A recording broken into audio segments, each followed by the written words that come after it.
Hurmatli foydalanuvchilar, endilikda chakana yoki ulgurji savdo faoliyati bilan shug'ullanuvchi korxonalar tovarlarni hisobdan chiqarish jarayonida nazorat kassa mashinalari yoki marketplace platformalari orqali amalga oshirilgan savdolar bo'yicha May 3 soliq tizimidagi chek ma'lumotlaridan foydalanib tovarlarni avtomatik tarzda hisobdan chiqarishlari mumkin. Buning uchun aktivlar menyusidagi tovar va tayyor mahsulot bo'limining chiqim qatoriga o'tish lozim. Qo'shish tugmasi bosilganida funksiyalar ro'yxati aks etadi. Ushbu ro'yxatdan nazorat kassa mashinalari orqali savdolar bo'yicha chiqim qilish funksiyasi tanlanib, yangi ma'lumot qo'shish oynasiga o'tiladi. Avvalo hisobdan chiqarilayotgan tovarlar joylashgan ombor tanlanadi va tegishli Excel fayl yuklab olinadi. Mazkur Excel faylni shakllantirish uchun May 3 soliq tizimidagi xizmatlar bo'limiga o'tib, chek ma'lumotlari orasidan kerakli davr tanlanadi va qidirish tugmasi bosiladi. Natijada tanlangan davr bo'yicha barcha cheklar ro'yxati aks etadi.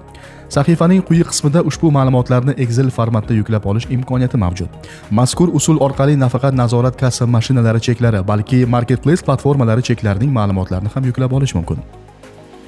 Yuklab olingan cheklar fayliga o'zgartirish kiritmasdan, uni soliqdan cheklar yuklash oynasiga yuklaganda tizim ombordagi tovarlarni nomlari bo'yicha avtomatik ravishda moslashtiradi.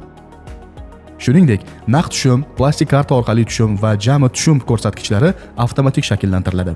Bundan tashqari, transfer farqi hisobida tannarxidan arzon narxda sotilgan tovarlar bo'yicha tegishli qiymatlar avtomatik shakllantiriladi. Mazkur ma'lumotlar foyda solig'ini hisoblash jarayonida muhim ahamiyat kasb etadi.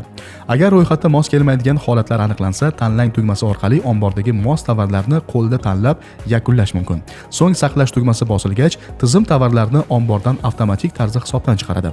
Shu bilan birga barcha naqd pul tushumlari bo'yicha operatsiyalar uchun 57 hisob raqami orqali tegishli probodkalar ham avtomatik ravishda shakllantiriladi.